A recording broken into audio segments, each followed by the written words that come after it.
Welcome back to inspiring chemistry by RJ and I am your chemistry mentor. So সবাই কেমন আছো? আশা করছি সবাই খুব ভালো আছো এবং পড়াশোনাটা কন্টিনিউ করছো তো? আচ্ছা বেশ, আমি নিয়ে এসেছি তোমাদের জন্য আরেকটি নতুন টপিক নিয়ে, সলিড কেমিস্ট্রি আরেকটি নতুন টপিক নিয়ে আজ আমরা আলোচনা করব। সো চলো শুরু করা যাক আজকের রসায়নের রসায়ন লীলা। চলো আচ্ছা বেশ, চলো দেখে নিই তাহলে কোঅর্ডিনেশন সংখ্যা। আজকের আলোচনার প্রথম বিষয় হচ্ছে কোঅর্ডিনেশন সংখ্যা। সেই কোঅর্ডিনেশন সংখ্যাটা কি জিনিস? একটি অ্যাটম এর সঙ্গে আর কতগুলি অ্যাটম সরাসরি যুক্ত সেই সংখ্যাকে বলা হয় কোঅর্ডিনেশন সংখ্যা বা সিএন নাম্বার, একে সিএনও বলা হয়। ঠিক আছে, তাহলে কি একটি অ্যাটমের সঙ্গে আর কতগুলি অ্যাটম সরাসরিভাবে যুক্ত আছে, সেই আর কতগুলি অ্যাটম সরাসরি যুক্ত আছে সেই সংখ্যাটাকে আমরা বলি সিএন নাম্বার বা কোঅর্ডিনেশন সংখ্যা। ধরো আমি এখানটায় আঁকিয়ে নিচ্ছি, এরকমভাবে সাজানো আছে। এবার যে কোনো একটাকে তুমি আচ্ছা আমি একটাকে কালার চেঞ্জ করে আঁকাচ্ছি। ঠিক আছে, একই জিনিস জাস্ট কালার চেঞ্জ করে বোঝানোর জন্য বললাম। ঠিক আছে, তুমি প্রান্তকে বাদ দিয়ে দেখবে, বোঝা গেল? এই যে এই দুই সাইডের গুলোকে দেখবে না, ঠিক আছে, এগুলোকে দেখবে না। মেইনলি কি করবে, মেইনলি সবসময় দেখার চেষ্টা করো মিডল পোর্শনটাকে। ঠিক আছে, তো দেখো আমি যে গ্রিন কালারের যে সার্কেলটা করে দিয়েছি, ধরে নিলাম এটি একটি আমাদের গঠনকারী কণা। ঠিক আছে, গঠনকারী কণা কি হতে পারে? অণু, পরমাণু বা আয়ন যা কিছু হতে পারে। তো দেখো দেখি, তাহলে এই গ্রিন কালারের সাথে সরাসরিভাবে কয়জন যুক্ত আছে দেখো দেখি। এটা একটা সরাসরিভাবে যুক্ত আছে, এটা একটা সরাসরিভাবে যুক্ত আছে, কি তাই না? আর কি যুক্ত আছে? কিছু আর যুক্ত নেই। তাহলে এই গ্রিন কালারের সাপেক্ষে এর কোঅর্ডিনেশন নাম্বার কত হবে বলে ফেলো দেখি। তাহলে সিএন নাম্বার হয়ে যাবে 2। একদম সিম্পল, কি তাই না? সহজ তো? আচ্ছা, এরকমই সহজ মনে হবে। একটু ধৈর্য ধরে জিনিসগুলো পড়তে থাকো, আশা করি তোমাদের কাছে খুবই সিম্পল মনে হবে। ঠিক আছে, চলো চলে যাচ্ছি পরবর্তী জিনিসে। এখানে আমি একটা কেলাস জালকের ছবি আঁকিয়েছি, যেখানে বোঝা যাচ্ছে যে গঠনকারী কণাগুলো কি পরপর পরপর করে সুন্দরভাবে সাজানো আছে। তো মনে রাখবে যে কেলাসের মধ্যে গঠনকারী কণাগুলো যত ঘন সন্নিবেশভাবে সাজানো থাকবে, মানে ঘন ঘনভাবে সাজানো থাকবে, মানে খুব আঁটোসাঁটোভাবে সাজানো থাকবে, তত কি হবে? কেলাসটি স্টেবল হবে, তত কি হবে? স্টেবল হবে। এবং আমরা জানি কি স্টেবিলিটির সাথে এনার্জির কি সম্পর্ক? যত স্টেবল হবে তত এনার্জি কম হবে, তাই না? স্টেবিলিটির সাথে এনার্জির সম্পর্ক কি? ব্যস্তম সম্পর্ক, কি তাই তো? আচ্ছা, তো কি বলেছে দেখো, যে কেলাসের গঠনকারী কণাগুলোর ঘন সন্নিবেশ, মানে ক্রিস্টালের মধ্যে গঠনকারী কণাগুলো কিভাবে আছে তার উপর ভিত্তি করে প্যাকিংকে 3টি ভাগে ভাগ করা হয়।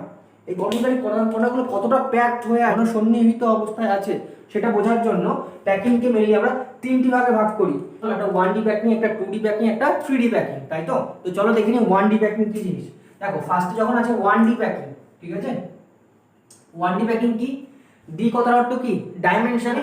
ওয়ান ডাইমেনশন, ডাইমেনশন আমাদের ডাইমেনশন কটা আছে? টোটাল 3টে আছে। ডাইমেনশন মিন্স অক্ষ, এক্স অক্ষ, ওয়াই অক্ষ, জেড অক্ষ, সেগুলোকে ডাইমেনশন বলা হচ্ছে, দিক বলা হচ্ছে।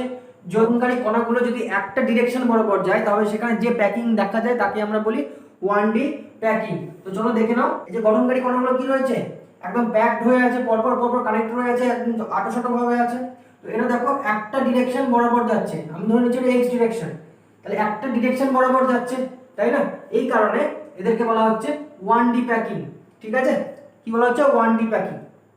আচ্ছা, যেটা জানতে হবে সেটা হচ্ছে 1D প্যাকিং কার ক্ষেত্রে দেখা যায়, ঠিক আছে, কোথায় দেখা যায়? তো মনে রাখবে যাদের সিএন নাম্বার 2 তাদের ক্ষেত্রে একমাত্র 1D প্যাকিং দেখা যায়। খুব ইম্পর্টেন্ট কোশ্চেন, একদম সুন্দর করে নোট ডাউন করে রাখো। দেখবে হাজারো পেজ লেখা আছে, অত পড়ার দরকার নেই। যতটুকু আমাদের দরকার একদম পুরো জিস্ট করে এখানে দেওয়া হচ্ছে। তো আশা করি এতটুকু পড়লে তোমাদের এনাফ। তো এই জিনিসটা অ্যাটলিস্ট ভালো করে পড়ার চেষ্টা করো, ঠিক আছে? তো আচ্ছা, তাহলে বোঝা গেল। অথবা এটাও বলতে পারি ঘুরিয়ে যে সিএন নাম্বার যাদের 2 তাদের ক্ষেত্রে 1D প্যাকিং বা 1 ডাইমেনশনাল প্যাকিং লক্ষ্য করা যায়। ক্লিয়ার? এতটুকু একদম ক্লিয়ার। তো এবার দেখো 2D packing. 2D packing, 2D packing কি জিনিস বোঝা যাচ্ছে? 2D মানে 2 ডাইমেনশনাল, তাই তো? 2 ডাইমেনশনাল মানে দুটো দিক থাকবে, তাই তো? একটা এক্স অক্ষ, একটা ওয়াই অক্ষ, মানে দুটো ডিরেকশন থাকবে। আচ্ছা বেশ, তো তোমরা যদি খেয়াল করো এখানে দুটো ডাইমেনশন তৈরি হচ্ছে, তাই না? দুটো দিক তৈরি হচ্ছে। এই 2D প্যাকিং কে আবার দুটো ভাগে ভাগ করা হয়, 2 টাইপস। 2D প্যাকিং কত টাইপের? 2 টাইপস। কি কি? একটি হচ্ছে 2D square packing, 2D square packing, আর একটা কি 2D হেক্সাগোনাল প্যাকিং। যেহেতু আমরা 2D এর ক্ষেত্রে পড়ছি তাহলে 2D হেক্সাগোনাল প্যাকিং। অত কিছু ভাবতে হবে না, অত কঠিন জিনিস এখান থেকে তোমার আসবে না, ঠিক আছে? তো অত ভয় পাওয়ার কিছু নেই যে হেক্সাগোনাল স্কোয়ার হলো কি সব পড়াচ্ছে, অত কঠিন ভাবে হওয়ার কিচ্ছু নেই। যতটুকু ইনফরমেশন দেওয়া আছে ততটুকু খাওয়ার চেষ্টা করো, যথেষ্ট, ঠিক আছে? আচ্ছা বেশ। 2D স্কোয়ার প্যাকিং দেখতে কেমন হয়? তুমি অনেকগুলো কয়েন রেখে দিয়েছো, 1 টাকার কয়েন, তো তার উপরেই আবার তুমি একদম ওর উপরেই একদম, ঠিক আছে, অন্য কোথাও না, সাইডে সাইডে না, একদম ওর উপরে পর পর করে তুমি আরেকটা সারি কয়েন রেখে দিয়েছে, আর তার উপর দিয়ে তুমি আরেকটা লেয়ার রাখলে, টোটাল 3টে লেয়ার তৈরি হচ্ছে আস্তে আস্তে, ঠিক আছে? তুমি আরেকটা লেয়ার তৈরি করে দিলে, 4টে লেয়ার তৈরি করে দিলে, এরকম অসংখ্য লেয়ার তৈরি হচ্ছে। একটা ল্যাটিসের মধ্যে কি অসংখ্য লেয়ার এইভাবে তৈরি হয়। তো আমরা কি 2D স্কোয়ার প্যাকিং বলেছে, প্রথম কথা একটা স্কোয়ার হবে, তাই না? দেখো অনেকটা শেপটা স্কোয়ারের মতন হচ্ছে, কি তাই তো? আর একটা কি বলেছে, এই ক্ষেত্রে দেখো অসংখ্য ফাঁকা স্থান তৈরি হয়েছে, তাই না? তোমরা যদি খেয়াল করে দেখো যে সাদা সাদা অসংখ্য ফাঁকা স্থান তৈরি হচ্ছে, 4টে বলের মাঝ বরাবর, 2টো বলের মাঝ বরাবর, তাই না? এই ফাঁকা স্থানগুলোকে আমরা কি বলি? Void space. Void space. খেয়াল করে দেখো আমরা যখন প্যাকিং এফিসিয়েন্সি ক্যালকুলেট করছিলাম সেখানে আমরা ভয়েড স্পেসও ক্যালকুলেট করছিলাম, কি তাই তো? সেই ফাঁকা স্থানগুলোকে কি বলা হচ্ছে? Void space. আর ফাঁকা স্থান যত কম থাকবে তত জিনিসটা স্ট্রং হবে, তত স্টেবল বেশি হবে, বোঝা গেল? ফাঁকা স্থান যত কম থাকবে তত প্যাকিংটা খুব ভালো থাকবে এবং সলিডটা স্ট্রং হবে।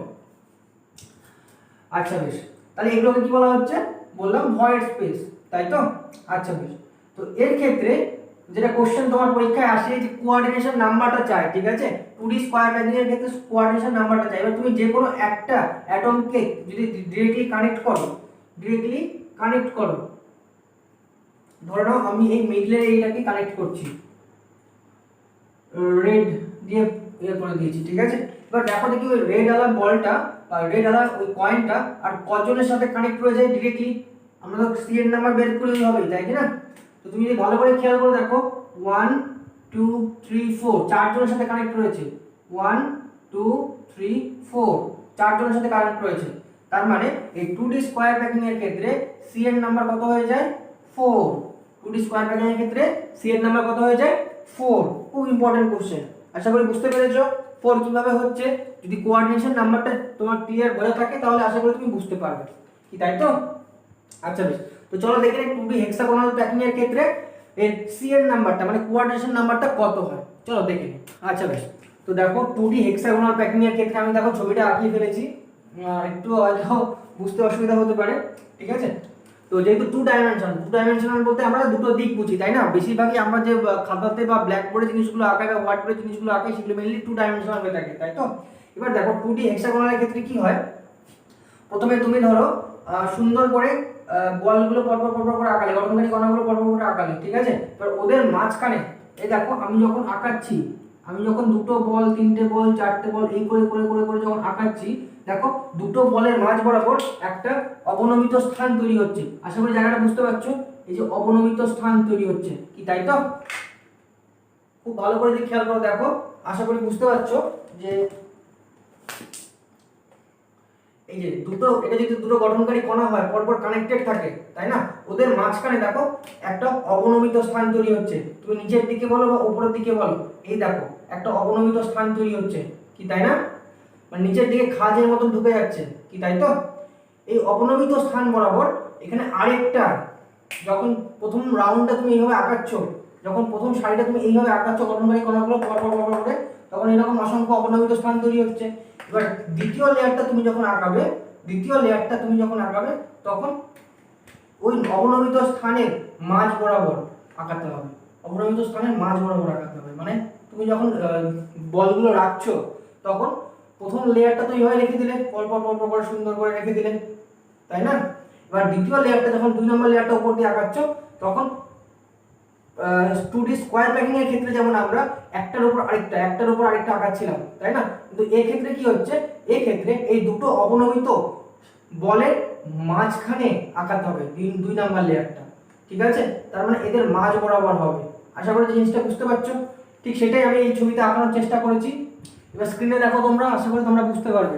স্ক্রিনে দেখে নাও, আশা করি তোমরা জিনিসটা একটু হলেও ক্লিয়ারলি বুঝতে পারবে। বুঝে গেল?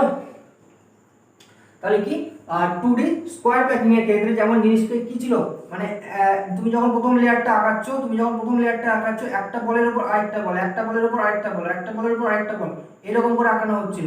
কিন্তু এই ক্ষেত্রে কি হচ্ছে, তুমি যখন প্রথম লেয়ারটা আঁকাচ্ছ তারপরে প্রথম লেয়ারের দুটো বলের মাঝখানে যে অবনমিত স্থানটি তৈরি হচ্ছে সেইখান থেকে 2 নম্বর লেয়ারের বলগুলো থাকা শুরু হয়েছে। ফলে এদের প্যাকিংটা দেখো 2D স্কোয়ার প্যাকিং এর থেকে একটু হলেও আলাদা, কি তাই তো? আচ্ছা বেশ, 2D স্কোয়ার প্যাকিং এর ক্ষেত্রে একটা কথা আমি বলে দেই, 2D স্কোয়ার প্যাকিং এর ক্ষেত্রে কি হচ্ছে, একটা বলের উপর আরেকটা, একটা বলের উপর আরেকটা এরকম যেহেতু থাকা হচ্ছে, এদেরকে যদি আমি এ ধরে নিই তাহলে এই লেয়ারটাকেও আমি এ ধরতে পারি, যেহেতু একই রকম ভাবে সাজানো আছে পরপর করে। ওই জন্য 2D স্কোয়ার প্যাকিং এর ক্ষেত্রে এ এ এ এ টাইপের প্যাকিং লক্ষ্য করা যায়। 3 নম্বর যে লেয়ারটা হবে সেটাও একটার উপর একটা সাজানো আছে, ঠিক আছে। ওই কারণে প্রচুর পরিমাণে ভয়েড স্পেস এখানে তৈরি হয়, ওই জন্য একে আমরা এ এ এ টাইপ বলে থাকি। কি টাইপ বলে থাকি? এ এ এ টাইপ, ঠিক আছে, এ এ এ এ টাইপ। এবার 2D হেক্সাগোনাল প্যাকিং এর ক্ষেত্রে কি হচ্ছে, কেসটা উল্টো কেস হয়ে যাচ্ছে, ঠিক আছে। ওই অবনমিত স্থানগুলোতে তৈরি হচ্ছে। প্রথম লেয়ারটা তো নরমালি এর মতন তৈরি হচ্ছে, 2 নম্বর যে লেয়ারটা ওই অবনমিত স্থানে যেহেতু তৈরি হচ্ছে, তার মানে এটা এর মতন আর হচ্ছে না, তাই না? তখন ওটাকে আমরা নাম দিয়ে দিচ্ছি বি। প্রথমটাকে যদি এ নাম দেই, যেহেতু এটা পরপর করে সাজানো আছে, এবার 2 নম্বর যে লেয়ারটা তৈরি হচ্ছে ওটাকে নাম দিচ্ছি বি। তার কারণ কি, ওরা এটার উপরে একটার উপর আরেকটা নেই, একটার উপর আরেকটা যেটা ছিল স্কোয়ার প্যাকিং এর ক্ষেত্রে, সেখানে এই জিনিসটা এখানে নেই। এখানে কি হচ্ছে, দুটো বলের অবনমিত অঞ্চলে বলগুলো রাখা হচ্ছে, ঠিক আছে। তো যার জন্য ওটাকে আমরা আবার অন্য নাম দিয়ে দিচ্ছি বি।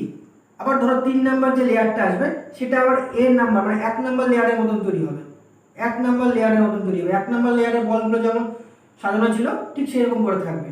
ওই জন্য ওটাকে আবার নাম দেবো এ। আবার ধরো ওর উপরে যদি আরেকটা লেয়ার থাকে তখন ওই দুটোর অবনমিত স্থানগুলোতে তৈরি থাকবে, তখন ওটাকে আবার বলে দেবো বি। বোঝা গেল? তাহলে এটার নাম কি, যদি 2D হেক্সাগোনাল প্যাকিং এর ক্ষেত্রে কি টাইপের দেখা যায়, ওই জন্য বলা থাকবে এ বি টাইপ। তোমরা যদি বই কখনো দেখে থাকো তাহলে দেখবে ওখানে লেখা আছে সুন্দর করে A B type. 2D hexagonal packing A B type হয়ে থাকে, ঠিক আছে। 2D হেক্সাগোনাল প্যাকিং এর ক্ষেত্রে সিএন নাম্বার মানে কোঅর্ডিনেশন নাম্বার কত হবে, তোমরা যদি ভালো করে খেয়াল করে থাকো এর ক্ষেত্রে কোঅর্ডিনেশন নাম্বার হয়ে যাবে 6। তোমরা স্ক্রিনে ছবিটা দেখে নাও আরেকবার। যদি ভালো করে দেখো, যে কোনো একটা সেন্ট্রাল মেটালকে তুমি ধরে নাও, মানে একটা গঠনকারী অণুকে তোমরা ধরে নাও, তো দেখবে ওর 6 দিকে, এই কালারগুলো বোঝার চেষ্টা করো। দেখো ওর 6 দিকে 6 ধরনের অ্যাটম ডিরেক্টলি কানেক্ট রয়েছে, কি তাই না? বুঝতে পারছো ব্যাপারটা?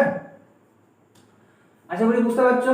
তাহলে এই ক্ষেত্রে এর কোঅর্ডিনেশন নাম্বার কত হয়ে যাবে? এই ক্ষেত্রে এর কোঅর্ডিনেশন নাম্বার হয়ে যাবে 6, তাই তো? আচ্ছা বেশ। আচ্ছা, এই 2D হেক্সাগোনালের ক্ষেত্রে আরেকটা কথা আমাদের মনে রাখতে হবে, সেটা হচ্ছে ভয়েড স্পেস, ঠিক আছে।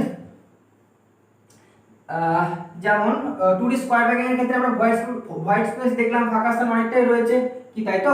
2D হেক্সাগোনালের ক্ষেত্রেও ভয়েড স্পেস দু ধরনের দেখা যায়। 2D হেক্সাগোনালের ক্ষেত্রে ভয়েড স্পেস কত ধরনের দেখা যায়? ভয়েড স্পেস দু ধরনের হয়ে থাকে। তোমরা খেয়াল করে দেখো, স্ক্রিনে দেখো জিনিসটা দেখতে পাচ্ছ। দেখো একটা ভেতরের ত্রিভুজটা নিচের দিকে মুখ করে আছে, আর একটা 2 নম্বর স্ট্রাকচারের ভেতরের ত্রিভুজটা উপরের দিকে মুখ করে আছে, কি তাই না?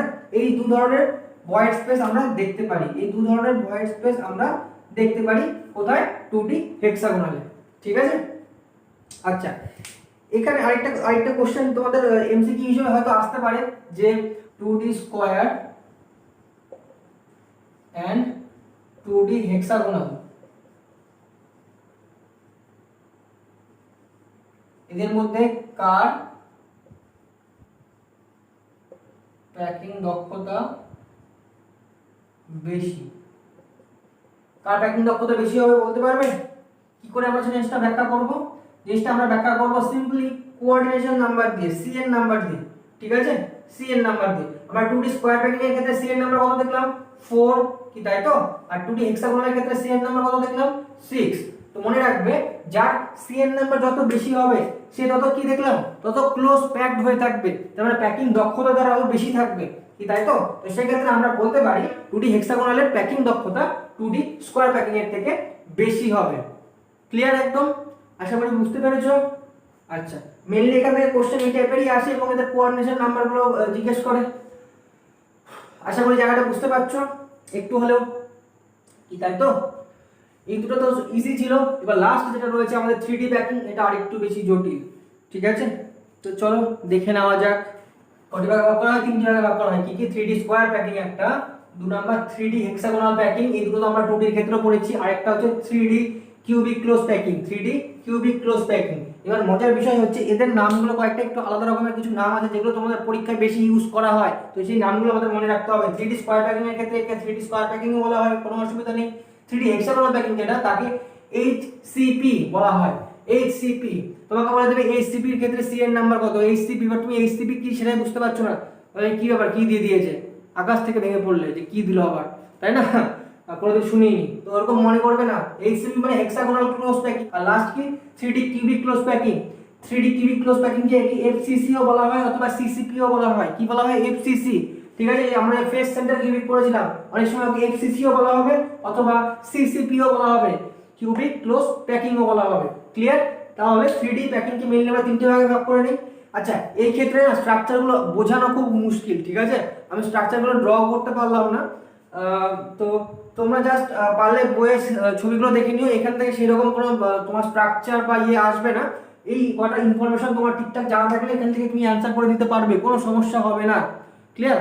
আমরা দেখে নিই এদের কোঅর্ডিনেশন নাম্বারগুলো। দেখো 3D স্কয়ার প্যাকিং এর ক্ষেত্রে 3D আমার 2D যখন স্কয়ার প্যাকিং করছিলাম সেই ক্ষেত্রে সি এর নাম্বার কত হচ্ছিল বলে ফেলো, একটু মেমোরাইজ হয়ে যাক। সেখানে হচ্ছিল 4 কি তাই তো। আচ্ছা, তাহলে 3D স্কয়ার প্যাকিং এর ক্ষেত্রে কত হবে? একই জিনিস, খালি 3D 3 ডাইমেনশনাল, তাই না? তো দেখো আমি ছবিটা এরকম আঁকিয়ে ফেলেছি, এখানে কটা দেখা যাচ্ছে 1 2 3 4 চারটে দেখা যাচ্ছে। এবার খেয়াল করে দেখো এর উপরে 3D তো এর উপরে একটা আছে নিচে একটা আছে, তাই না? তুমি এরকম একটা লেয়ার আঁকিয়ে দিয়েছো, এরকম একটা লেয়ার আঁকিয়ে দিয়েছো, এর উপরে তো আরেকটা লেয়ার আছে কি তাই না? এর উপরে আরেকটা লেয়ার আছে, নিচে আরেকটা লেয়ার আছে কি তাই তো। তাহলে টোটাল কতটা হবে? তার মানে এই যে পয়েন্টটা গ্রিন আকারের, গ্রিন কালারের যে পয়েন্টটা সেন্টার, একদম সেন্টার ধরে নেই, গঠনকারী কণা ধরে নেই, তাহলে এর উপরে একটা রয়েছে, এর নিচে একটা গঠনকারী কণা রয়েছে যে ডাইরেক্টলি কানেক্টেড রয়েছে, তাহলে এর সি এর নাম্বার কত হয়ে যাচ্ছে? এর সি এর নাম্বার হয়ে যাচ্ছে 6। বোঝা গেল? এটা মনে রাখতে হবে, 3D স্কয়ার প্যাকিং এর ক্ষেত্রে সি এর নাম্বার কত হয়? 6 হয়ে যায়। 3D হেক্সাগোনাল ক্লোজ প্যাকিং মানে 3D HCP, যদি HCP বলে থাকে, ঠিক আছে, HCP এর ক্ষেত্রে সি এর নাম্বার খুব আসে পরীক্ষায়, কত হয়ে যাবে? 12, এটা মনে রাখতে হবে। আর 3D কিউবিক ক্লোজ প্যাকিং বা CCP এর ক্ষেত্রে সি এর নাম্বার কত হবে? এটার ক্ষেত্রেও সি এর নাম্বার হয়ে যাবে 12। 3D স্কয়ার প্যাকিং দেখলাম, আমরা 2D স্কয়ার প্যাকিং এর ক্ষেত্রে কি দেখলাম যে যে বলগুলো রয়েছে সেগুলো বলের উপরে বলগুলো পরপর পরপর করে সাজানো আছে কি তাই তো, মাঝখানে অনেকগুলো গ্যাপ তৈরি হচ্ছে, তো সেই ক্ষেত্রে আমরা কি বলছিলাম যে এ এ এ এ টাইপ, তাই তো। তো এই ক্ষেত্রেও 3D স্কয়ার প্যাকিং এর ক্ষেত্রেও এ এ এ টাইপ দেখা যায়। বুঝা গেল? 3D হেক্সাগোনাল ক্ষেত্রে ওখানে আমরা 2D হেক্সাগোনাল ক্ষেত্রে কি দেখেছিলাম? এবি এবি টাইপ, এখানেও AB AB type, AB AB type দেখা যায়। ক্লিয়ার? আর এখানে নতুন একটা অ্যাড হয়েছে 3D কিউবিক ক্লোজ প্যাকিং বা CCP, এখানে দেখা যায় কি এবিসি এবিসি, কেমন দেখা যায়? ABC ABC type. ক্লিয়ার? তো এই এবিসি এবিসি টাইপ কখন দেখা যায় বা কার ক্ষেত্রে দেখা যায় একটু ছোট করে নোট লেখা আছে। যদি তোমার Fe মানে আয়রন, কপার, Ag এবং Au সোনা এরকম যদি ট্রানজিশন এলিমেন্টগুলো থাকে, এরা যখন অক্টাহেড্রাল ভয়েডে থাকে তখন এরকম এবিসি এবিসি টাইপ প্যাকিং দেখা যায়, এবিসি এবিসি টাইপ গঠনাকৃতি দেখা যায়। ঠিক আছে, তো এখানে নতুন একটা টার্ম আমরা শিখলাম অক্টাহেড্রাল ভয়েড। আমরা ভয়েড কি জিনিস সেটা তো জানি, ফাঁকা স্থান, তাই না? যখন গঠনকারী কণাগুলো পরপর পরপর সাজানো থাকে ওদের মাঝখানে যে ফাঁকা স্থানগুলো তৈরি হয় সেগুলোকে আমরা ভয়েড বলি, ভয়েড স্পেস বলে থাকি। তো এখানে অক্টাহেড্রাল ভয়েড স্পেস, এটা তো নতুন নাম শুনলাম, সেটা কি জিনিস? তো চলো ভয়েড স্পেস কি জিনিস সেগুলো নিয়ে আমরা একটু ডিটেইলসে আলোচনা করে নিই। তো আশা করি এই জায়গাটুকু তোমাদের ইনফরমেশন যথেষ্ট ঠিকঠাক হয়েছে, ঠিকঠাকভাবে লিখে নিয়েছো কি তাই তো। আচ্ছা চলো নেক্সট পয়েন্ট করো, ভয়েড স্পেস। আচ্ছা, টাইপ অফ ভয়েডস, তাই তো। ভয়েড কি জিনিস আমরা তো আগে দেখেছিলাম যে প্যাকিং দক্ষতা যখন আমরা ক্যালকুলেশন করেছিলাম যে যে ফাঁকা স্থানগুলো রয়ে যায় সেগুলোকে আমরা ভয়েড স্পেস বলে থাকি বা ভয়েড বলে থাকি। যদি গঠনকারী কণাগুলো পরপর পরপর সাজানোর পরে যে ফাঁকা স্থানটা আমাদের থাকে সেটাকে আমরা ভয়েড স্পেস বলে থাকি বা ভয়েড বলে থাকি কি, তাই তো। তো আচ্ছা, ভয়েড দেখো মেইনলি সাধারণত তিন প্রকারের হয়ে যায়, একটা ট্রাইগোনাল ভয়েড, একটা টেট্রাহেড্রাল ভয়েড, একটা অক্টাহেড্রাল ভয়েড, ঠিক আছে। ট্রাইগোনাল ভয়েড একটু আগে আমরা দেখলাম যে 2D হেক্সাগোনাল প্যাকিং এর ক্ষেত্রে কি দেখলাম, দু ধরনের ভয়েড এখন দেখা যায় যে দুটো তিনটে বল পরপর কানেক্ট হয়ে উপরের দিকে একটা ত্রিভুজ নিচের দিকে একটা ত্রিভুজ, তাই না। তো ট্রাইগোনাল ভয়েড কাকে বলছে দেখো একটু দেখে নাও, তাহলে ক্লিয়ার হয়ে যাবে যে তিনটি গঠনকারী কণা দ্বারা গঠিত ফাঁকা স্থান, তিনটি গঠনকারী কণা দ্বারা গঠিত ফাঁকা স্থান, তিনটে গঠনকারী কণা দ্বারা গঠিত এই ফাঁকা স্থানটা আশা করি দেখতে পাচ্ছ আশা করি যে মিডলে, এই মিডলে ফাঁকা স্থানটা দেখতে পাচ্ছ আশা করি। তো তিনটি গঠনকারী কণা দ্বারা গঠিত ফাঁকা স্থানকে আমরা কি বলছি, ট্রাইগোনাল ভয়েড। তার মানে এই যে ফাঁকা স্থানটা তৈরি হয়েছে এই ফাঁকা স্থানটার কি নাম, ট্রাইগোনাল ভয়েড। আশা করি ক্লিয়ার হয়েছে, একদম ক্লিয়ার। আচ্ছা বেশ, এবার দেখো টেট্রাহেড্রাল ভয়েড কাকে বলছে। টেট্রাহেড্রাল ভয়েড চারটা কথা অর্থ হচ্ছে চার। আমরা যখন আইইউপিএসসি নামকরণ করেছিলাম সেখানে কার্বন কি, তাই তো, মনো ডাই ট্রাই টেট্রা এরকম কিছু পড়েছিলাম। তো টেট্রা কথা অর্থ হচ্ছে চার। তো চারটি গঠনকারী কণা দ্বারা গঠিত ফাঁকা স্থানকে বলা হচ্ছে টেট্রাহাইড্রাল ভয়েড। ক্লিয়ার? দেখো স্ক্রিনে দেখো, আশা করি ক্লিয়ার হয়ে যাবে। চারটে গঠনকারী কণা দ্বারা গঠিত ফাঁকা স্থানকে বলা হচ্ছে টেট্রাহাইড্রাল ভয়েড। একই রকম ভাবে অক্টাহাইড্রাল ভয়েড, স্ক্রিনে দেখো ছবিটা একদম ক্লিয়ার হয়ে যাবে। ছটি গঠনকারী কণা দ্বারা গঠিত ফাঁকা স্থানকে বলা হচ্ছে অক্টাহাইড্রাল ভয়েড। আশা করি ক্লিয়ার কি, তাই তো। মনে রাখতে হবে যেটা আমাদের টেট্রাহাইড্রাল ভয়েডকে মেইনলি আমরা টি দ্বারা, বড় হাতের টি দ্বারা প্রকাশ করি, ঠিক আছে। আর অক্টাহাইড্রাল ভয়েডকে বড় হাতের ও দ্বারা প্রকাশ করা হয়। টেট্রাহাইড্রাল ভয়েড মেইনলি কোথায় দেখা যায়, এটা আমাদের মোস্ট ইম্পর্টেন্ট একটা কোশ্চেন। মেইনলি বডি ডায়াগোনালে দেখা যায়। কোথায় দেখা যায়, বডি ডায়াগোনাল। ইনফরমেশনগুলো মুখে যা বলছি জিনিসগুলো সঙ্গে সঙ্গে শুনে নোট করার চেষ্টা করো, ঠিক আছে। অনেক সময় হয়তো লেখাও না বুঝতে পারো, তো তোমরা এই জিনিসগুলো কিন্তু একদম নোট করবে। তাহলে টেট্রাহাইড্রাল ভয়েড কোথায় দেখা যায়, বডি ডায়াগোনাল। আমরা বডি ডায়াগোনাল লিখেছিলাম কি, তাই তো। বিসিসির ক্ষেত্রে বডি ডায়াগোনাল বরাবর কানেক্টেড থাকে, তাই না, সেই বডি ডায়াগোনালে দেখা যায়। ক্লিয়ার? একদম। এই ক্ষেত্রে টিডির ক্ষেত্রে বডি ডায়াগোনাল বরাবর যে টেট্রাহাইড্রাল ভয়েড দেখা যায়, সেক্ষেত্রে টেট্রাহাইড্রাল ভয়েড দেখা যায় দুটি। কয়টি দেখা যায়, বডি ডায়াগোনাল। তোমাকে কোশ্চেন করতে পারে যে টেট্রাহাইড্রাল ভয়েড কোথায় দেখা যায়, তুমি বলে দিলে বডি ডায়াগোনালে। এবার বডি ডায়াগোনালে কয়টি টেট্রাহাইড্রাল ভয়েড দেখা যায়, তাহলে দেখা যায় ওখানে দুটি টেট্রাহাইড্রাল ভয়েড দেখা যায়। ক্লিয়ার? দুটি টেট্রাহাইড্রাল ভয়েড দেখা যায় বডি ডায়াগোনালে। ক্লিয়ার? এবার দেখো অক্টাহাইড্রাল ভয়েড তাহলে কোথায় দেখা যায়, আমরা টেট্রাহাইড্রাল ভয়েড তো দেখে নিলাম কোথায় দেখা যায়। অক্টাহাইড্রাল ভয়েড কোথায় দেখা যায়, খুব ইম্পর্টেন্ট, মনে রাখবে বডি সেন্টারে। আমরা বিসিসির ক্ষেত্রে যে বডি সেন্টার দেখেছিলাম, আগেরটা টেট্রাহাইড্রাল কোথায় দেখা যাচ্ছিল, বডি ডায়াগোনালে, ঠিক আছে।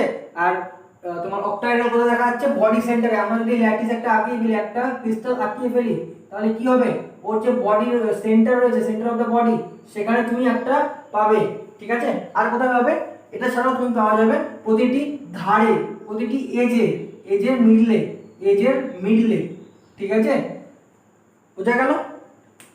তাহলে এই দুটো জায়গায় আমরা অক্টাহাইড্রাল ভয়েড দেখতে পাই। ক্লিয়ার? এখান থেকে এই টাইপের কোশ্চেনগুলো তোমাদের এমসিকিউ হিসেবে আসার চান্স রয়েছে।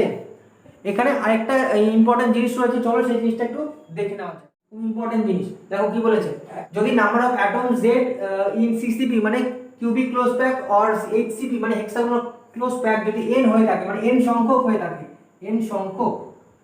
ঠিক আছে, n সংখ্যক হয়ে থাকে, তাহলে তোমাকে অক্টাহাইড্রাল ভয়েড বের করতে বলবে আর টেট্রাহাইড্রাল ভয়েড বের করতে বলবে। তাহলে কি হবে, অক্টাহাইড্রাল ভয়েড, নাম্বার অফ অক্টাহাইড্রাল ভয়েড কি হবে, সেই সংখ্যার সঙ্গে সমান হবে, ঠিক আছে। আর টেট্রাহাইড্রাল ভয়েড কি হবে, দেখো টেট্রাহাইড্রাল ভয়েডকে আমরা টিডি দিয়ে বোঝানো হয় অনেক সময়, ঠিক আছে।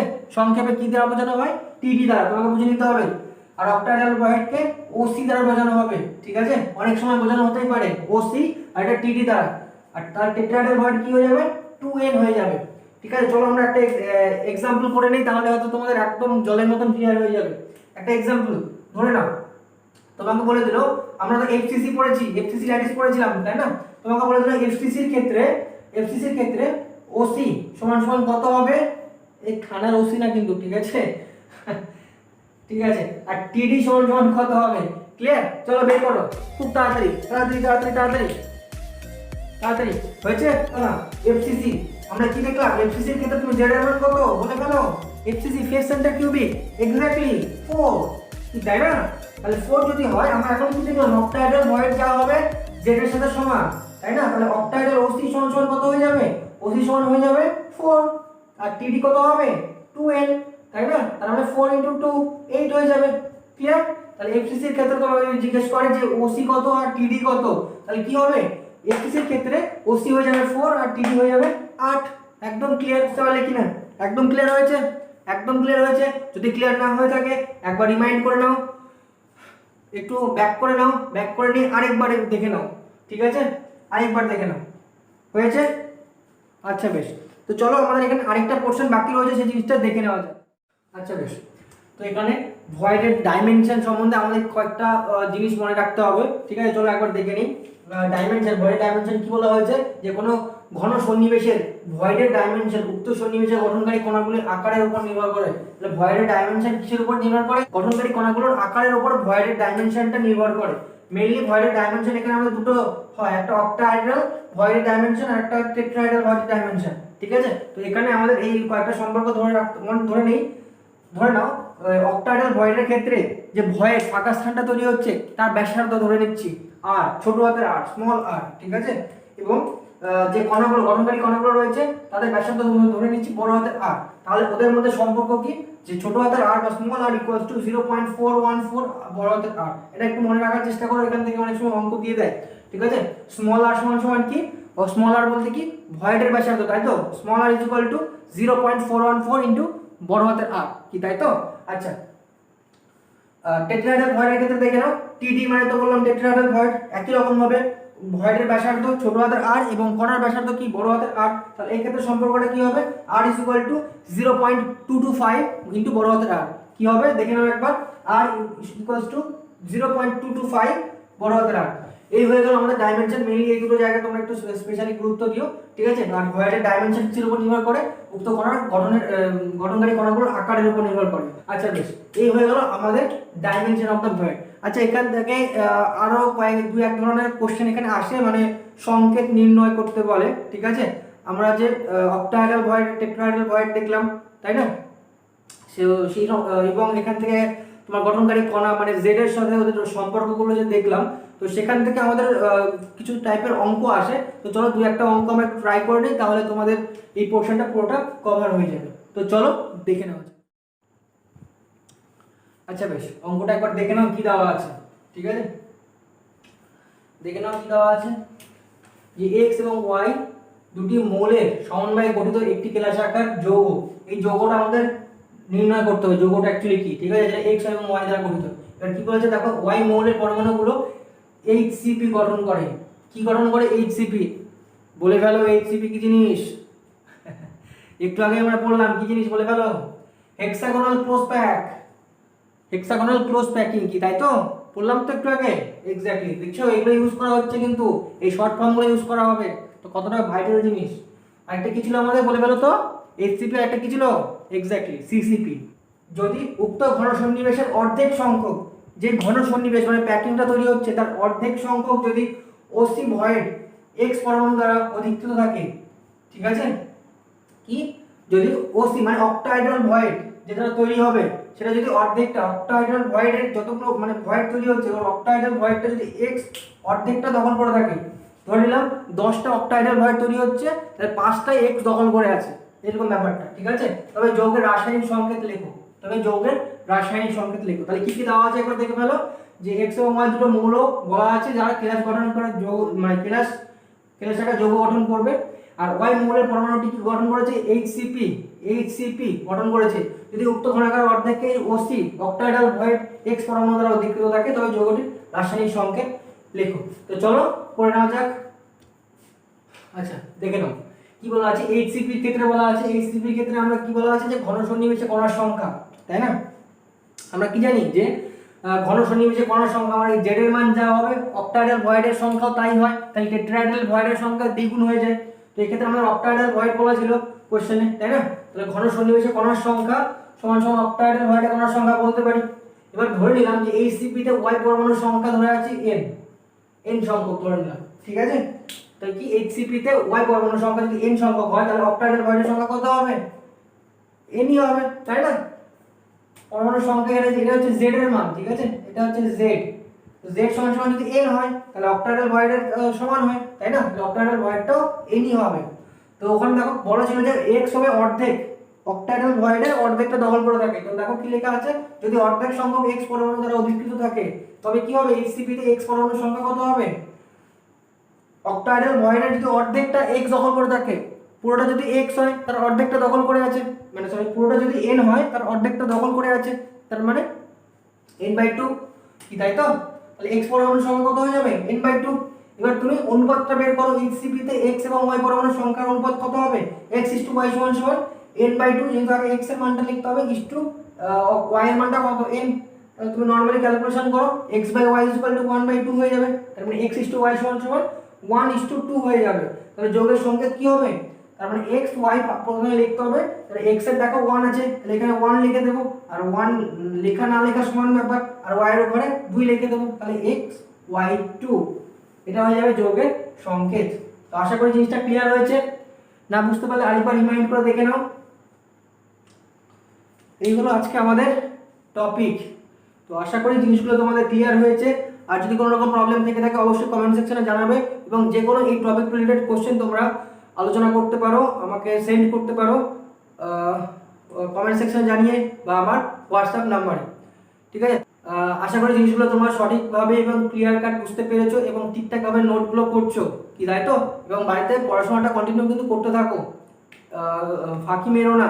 ও আচ্ছা, আরেকটা কোশ্চেন যেটা অনেকেরই ছিল, এখান থেকে হয়তো আরো একটা ম্যাক্সিমাম 2টো লেকচার হয়তো হবে, তাহলে আমাদের পুরো সলিড কেমিস্ট্রি শেষ হয়ে যাবে।